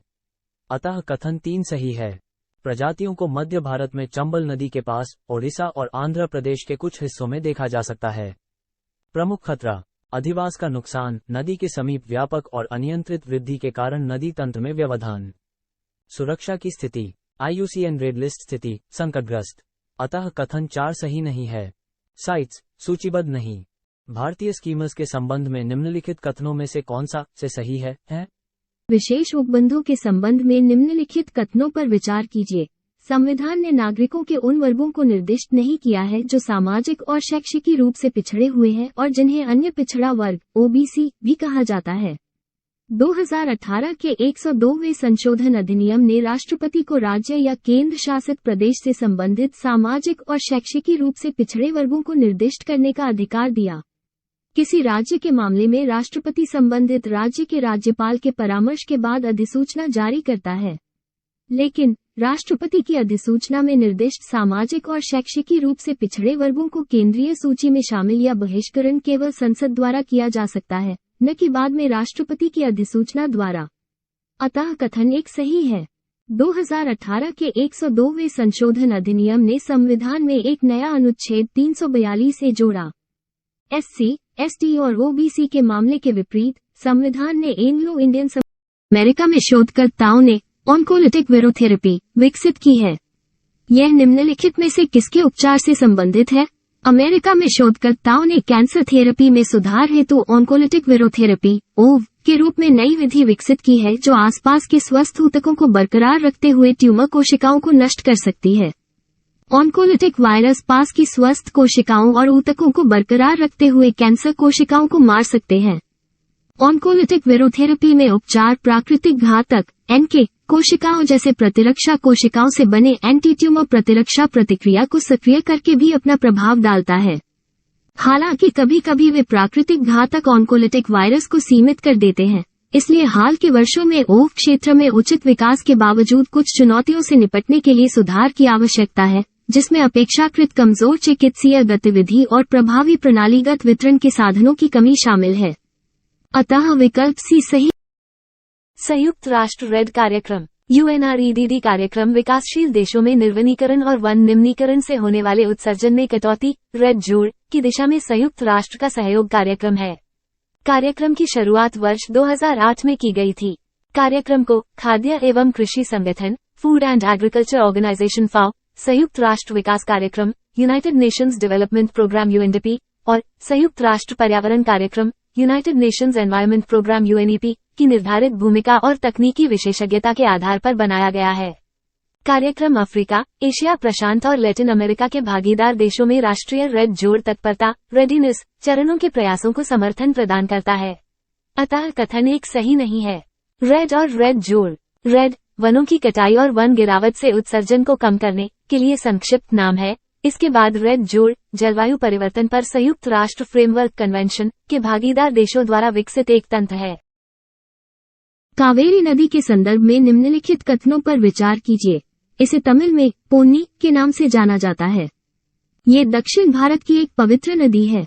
इसका उद्गम दक्षिण पश्चिमी कर्नाटक राज्य में पश्चिमी घाट के ब्रह्मगिरी पहाड़ी से होता है। कर्नाटक और तमिलनाडु राज्य की सीमा पर दक्षिण पूर्व दिशा में बहते हुए यह नदी पूर्वी घाट पर बड़े झरनों की एक श्रृंखला के माध्यम से नीचे उतरती है और पुदुचेरी में बंगाल की खाड़ी में गिरती है। अतः कथन एक सही नहीं है। इसकी कुछ सहायक नदियां अर्कवती, हेमवती, लक्ष्मण तीरथ, शिमसा, काबिनी और हरगी हैं, जबकि तीस्ता ब्रह्मपुत्र की सहायक नदी है। अतः कथन 2 सही नहीं है। परमाकल्चर 3 प्रकार की नैतिकताओं पर निर्भर करती है: पृथ्वी की देखभाल, लोगों की देखभाल और उचित हिस्सेदारी। ये जैविक खेती, एग्रोफॉरेस्ट्री, एकीकृत खेती, सतत विकास और अनुप्रयुक्त पारिस्थितिकी सहित कई अन्य विशेषताओं के साथ महत्वपूर्ण है। परमाकल्चर एक पूरी तरह से एकीकृत डिजाइन प्रणाली है। परमाकल्चर खेती बहु फसल और एकीकृत कृषि प्रणालियों को बढ़ावा देती है। लेकिन मिट्टी के लवणीकरण जैसी समस्याएं परमाकल्चर खेती में नहीं होती हैं, क्योंकि यह जैविक उर्वरकों पर निर्भर करती है। परमाकल्चर की अवधारणा में अच्छी तरह से डिजाइन की गई प्रणालियां शामिल हैं, जो अपशिष्ट का उत्पादन नहीं करती हैं और अच्छी तरह से डिजाइन किए गए सिस्टम को कॉपी करने की कोशिश करती हैं। परमाकल्चर शुष्क जलवायु जैसी स्थानीय परिस्थितियों को ध्यान में रखने की कोशिश करता है, जो स्थायी उत्पादन सुनिश्चित करने के लिए एक उपयुक्त प्रणाली विकसित करने में मदद करता है। मल्चिंग में पौधों के चारों ओर जमीन पर ZBNF का अर्थ जीरो बजट नेचुरल फार्मिंग है। खेती की एक ऐसी विधि जिसमें रासायनिक उर्वरकों, कीटनाशकों और शाकनाशियों जैसे किसी बाहरी इनपुट का उपयोग किए बिना फसलों की खेती करने के लिए प्राकृतिक प्रक्रियाएं और तकनीकें शामिल हैं। यह एक समग्र दृष्टिकोण है जो मिट्टी, पानी, बीज और पौधों की परस्पर निर्भरता पर केंद्रित है। अतः विकल्प ए सही है। ZBNF का नेतृत्व भारतीय कृषि वैज्ञानिक और किसान पद्मश्री सुभाष पालेकर ने किया था। हीरा एक क्रिस्टल जालीनुमा संरचना में व्यवस्थित एकल तत्व कार्बन परमाणुओं से बना होता है, जो हीरे को अद्भुत गुण प्रदान करती है। अतः कथन एक सही है। रासायनिक वाष्प जमाव केमिकल वेपर डेपोजिशन CVD विधि में कार्बन युक्त गैस से भरे सीलबंद कक्ष के अंदर सीड को लगभग 800 डिग्री सेल्सियस तक गर्म किया जाता है। गैस सीड से चिपक जाती है और धीरे धीरे हीरे का निर्माण करती है। रासायनिक वाष्प जमाव केमिकल वेपर डेपोजिशन CVD एक प्रक्रिया है जिसका उपयोग हीरे सहित विभिन्न सामग्रियों की पतली फिल्मों के निर्माण हेतु किया जाता है, जिसे प्रयोगशाला में विकसित हीरे के रूप में जाना जाता है। अतः कथन 2 सही है। रोडोडेंड्रन। रोडोडेंड्रन फूलों के पौधों की प्रजाति है और इसमें लगभग 1000 प्रजातियां शामिल हैं। ये मुख्य रूप से एशिया, उत्तरी अमेरिका और यूरोप के समशीतोष्ण क्षेत्रों के साथ साथ दक्षिण पूर्व एशिया तथा उत्तरी ऑस्ट्रेलिया के उष्णकटिबंधीय क्षेत्रों में पाए जाते हैं। अतः कथन 1 सही नहीं है। कई प्रजातियां बगीचों और पार्कों में इनके बड़े आकार एवं चमकीले रंग के कारण लोकप्रिय सजावटी पौधों के रूप में विख्यात हैं। अतः कथन 2 सही है। रोडोडेंड्रन सदाबहार या पर्णपाती झाड़ियां या छोटे पेड़ होते हैं जिनका तना चौड़ा तथा पत्ते सख्त होते हैं। भारत में गुलाबी रोडोडेंड्रन हिमाचल प्रदेश का राज्य फूल है, जबकि रोडोडेंड्रन अर्बोरेटम नागालैंड का राज्य फूल और उत्तराखंड का आधिकारिक राज्य वृक्ष है। की सतह के नीचे का भूकंप का हाइपोसेंटर पृथ्वी की सतह के नीचे का बिंदु होता है जहां से भूकंपीय ऊर्जा निकलती है। भूकंप का अधिकेंद्र पृथ्वी की सतह पर हाइपोसेंटर के ठीक ऊपर स्थित बिंदु होता है।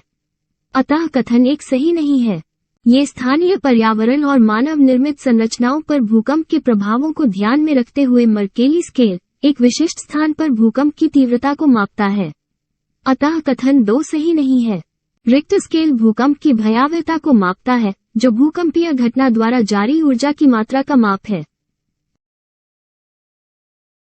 डीप सी माइनिंग से तात्पर्य 200 मीटर से नीचे गहरे समुद्र तल से खनिज निकालने की प्रक्रिया से है, जो कुल समुद्री तल के 2/3 हिस्से को कवर करता है। अतः कथन 1 सही नहीं है। गहरे समुद्र में खनिज संसाधनों से संबंधित सभी गतिविधियों की निगरानी के लिए सामुद्रिक कानून पर संयुक्त राष्ट्र अभिसमय UNCLOS के तहत एक agency international seabed authority (ICE) के अनुसार अंतर्राष्ट्रीय सीबेड वो क्षेत्र है जो राष्ट्रीय अधिकार क्षेत्र की सीमा से बाहर है और विश्व के महासागरों के कुल क्षेत्र का लगभग 50% प्रतिनिधित्व करता है। अतः कथन 2 सही नहीं है। रोड माइक्रोबायोम लिंक टू ऑटिज्म। ये पाया गया है कि मानव में आंत गट माइक्रोबायोम की संरचना कई बीमारियों को उत्पन्न करती है, जिसमें ऑटिज्म, क्रोहन रोग आदि शामिल हैं। गट माइक्रोबायोम या गट माइक्रोबायोटा सूक्ष्मजीव हैं, जिनमें बैक्टीरिया, आर्किया, कवक और विषाणु शामिल हैं जो मनुष्यों के पाचन तंत्र में रहते हैं। ऑटिज्म स्पेक्ट्रम विकार, ऑटिज्म स्पेक्ट्रम डिसऑर्डर ASD, तंत्रिका विकासात्मक विकारों के समूह के लिए एक शब्द है। अतः कथन 1 सही है। शोधकर्ताओं को अभी तक ASD के एटियोलॉजी को पूरी तरह से समझना बाकी है। हालांकि वे ये पता लगाने में लगे हैं कि क्या आंत मस्तिष्क अक्ष एक विकार का प्रमुख हिस्सा हो सकता है। एटियोलॉजी उन कारकों का अध्ययन है जो किसी स्थिति या बीमारी का कारण बनते हैं। यह एक जटिल मस्तिष्क विकास विकलांगता है जो किसी व्यक्ति के जीवन के पहले 3 वर्षों के दौरान दिखाई देती है। यह मानसिक मंदता नहीं। भारत में जेनेटिकली इंजीनियर्ड संयंत्रों सहित सभी GMO को पर्यावरण, वन और जलवायु परिवर्तन मंत्रालय MOEFCC द्वारा पर्यावरण संरक्षण अधिनियम 1986 के तहत अधिसूचित नियमों के अनुसार विनियमित किया जाता है। भारत में सभी GM फसलों को वाणिज्यिक उत्पादन में उपयोग के लिए जेनेटिक इंजीनियरिंग मूल्यांकन समिति GEC से अनुमोदन की आवश्यकता होती है। अतः कथन 1 सही नहीं है। BT कपास भारत में अनुमोदित एकमात्र आनुवंशिक रूप से संशोधित फसल है। अतः कथन 2 सही नहीं है। देश में व्यावसायिक खेती के लिए कभी भी किसी GM खाद्य फसल को मंजूरी नहीं दी गई है। GM फसल GM खाद्य पदार्थ उन पौधों से प्राप्त होते हैं जिनके जीन कृत्रिम रूप से संशोधित किए जाते हैं। आमतौर पर इसमें किसी विशिष्ट प्रजाति के आनुवंशिक गुणों को सामान्य प्रजाति की फसलों की उपज में वृद्धि, खरपतवार के प्रति सहिष्णुता, रोग या सूखे के प्रति। ब्रीडर रिएक्टर एक प्रकार के परमाणु रिएक्टर होते हैं जो उपभोग की तुलना में अधिक विखंडनीय सामग्री का उत्पादन करते हैं। वे विद्युत उत्पादन के लिए परमाणु ईंधन की आपूर्ति का विस्तार करने हेतु डिजाइन किए गए हैं। न्यूट्रॉन की गति के आधार पर ब्रीडर रिएक्टरों की 2 श्रेणियां हैं। फास्ट ब्रीडर रिएक्टर ईंधन के रूप में यूरेनियम 238 का उपयोग करते हैं और थर्मल ब्रीडर रिएक्टर ईंधन के रूप में थोरियम 232 का उपयोग करते हैं। अतः कथन 1 सही है। चरण 1 दबाव वाले भारी जल रिएक्टरों PHWRs को ईंधन देने के लिए प्राकृतिक यूरेनियम का उपयोग करें। इन रिएक्टरों का उपोत्पाद PU-239 चरण 2 के लिए महत्वपूर्ण है।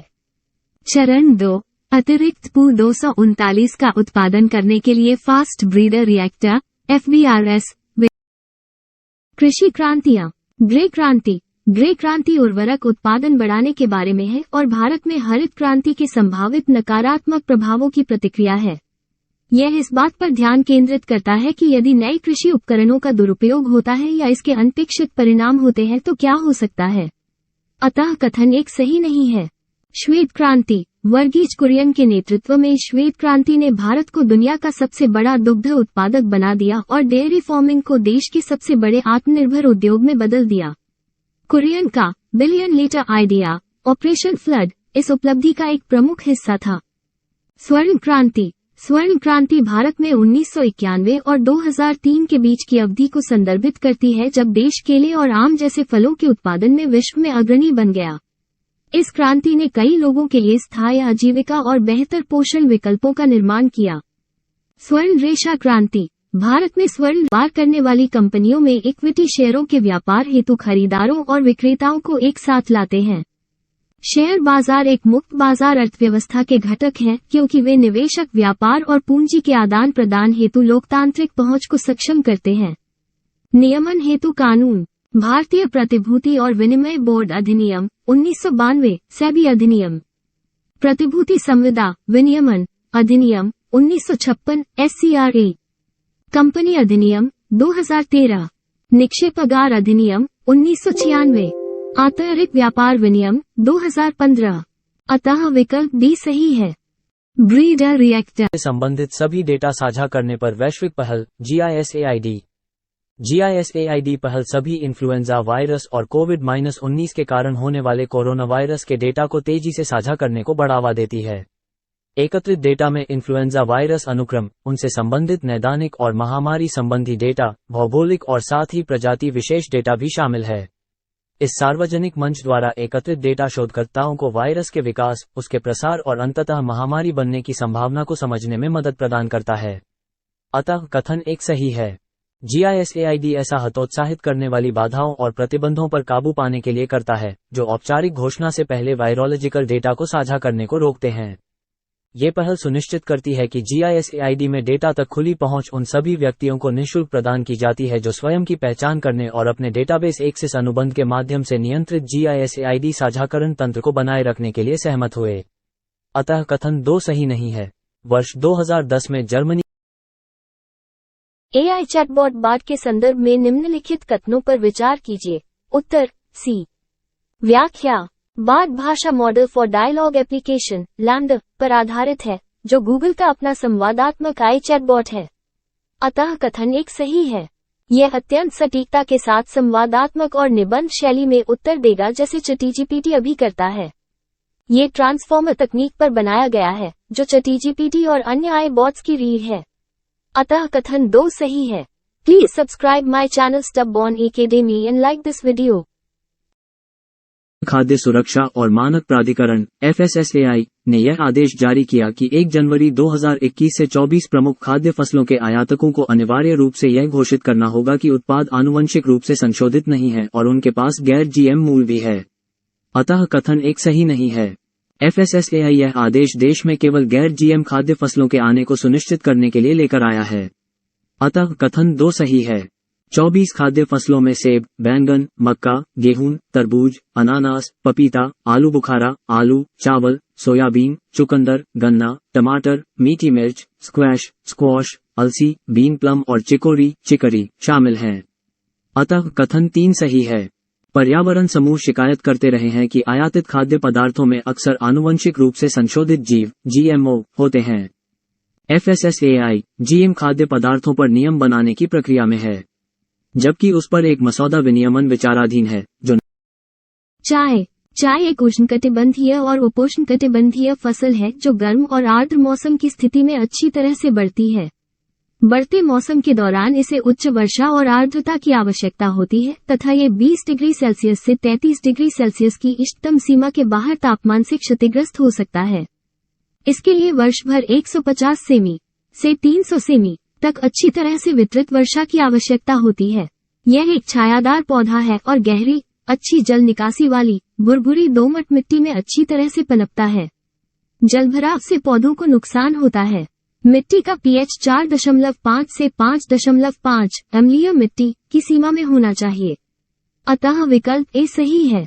गन्ना एक उष्णकटिबंधीय और उपोष्णकटिबंधीय फसल है जिसके लिए 21-27 डिग्री सेल्सियस के बीच तापमान और प्रति वर्ष लगभग 75-100 सेमी वर्षा के साथ गर्म और आर्द्र जलवायु की। म्यूऑन्स अंतरिक्ष से बरसने वाले उप परमाणु सबएटॉमिक कण हैं। इनका निर्माण तब होता है जब पृथ्वी के वायुमंडल में ये कण कॉस्मिक किरणों से टकराते हैं। अतः कथन एक सही है। कॉस्मिक किरणें उच्च ऊर्जा कणों के समूह हैं जो लगभग प्रकाश की गति से अंतरिक्ष में घूमते हैं। ये कण इलेक्ट्रॉन के समान है लेकिन 207 गुना अधिक भारी हैं। नतीजतन उन्हें कई बार फैट इलेक्ट्रॉन के रूप में भी जाना जाता है। अतः कथन 3 सही नहीं है। म्यूऑन्स इतने भारी होते हैं कि अवशोषित या क्षय होने से पहले वे चट्टान या अन्य पदार्थ के माध्यम से सैकड़ों मीटर की यात्रा कर सकते हैं। इसकी तुलना में इलेक्ट्रॉन केवल कुछ सेंटीमीटर तक ही प्रवेश कर सकते हैं। इसके अलावा म्यूऑन्स अत्यधिक अस्थिर होते हैं और केवल 2.2 माइक्रोसेकंड तक मौजूद होते हैं। अतः कथन 2 सही है। भूकंप। राष्ट्रीय अनुसूचित जनजाति आयोग NCST स्थापना। राष्ट्रीय अनुसूचित जनजाति आयोग NCST की स्थापना भारतीय संविधान के अनुच्छेद 338 में संशोधन करके और संविधान 89वां संशोधन अधिनियम 2003 द्वारा संविधान में एक नया अनुच्छेद 338A सम्मिलित कर की गई थी। अतः यह एक संवैधानिक निकाय है। अतः कथन 1 और 2 सही है। इस संशोधन द्वारा पूर्ववर्ती राष्ट्रीय अनुसूचित जाति और अनुसूचित जनजाति आयोग को 2 अलग अलग आयोगों द्वारा प्रतिस्थापित किया गया था। राष्ट्रीय अनुसूचित जाति आयोग NCSC और NCST। उद्देश्य। अनुच्छेद 338A अन्य बातों के साथ साथ NCST को संविधान के तहत या किसी अन्य कानून के तहत या सरकार को किसी अन्य आदेश के तहत STS को प्रदान किए गए विभिन्न सुरक्षा उपायों के कार्यान्वयन की निगरानी करने और ऐसे सुरक्षा उपायों के कामकाज का मूल्यांकन करने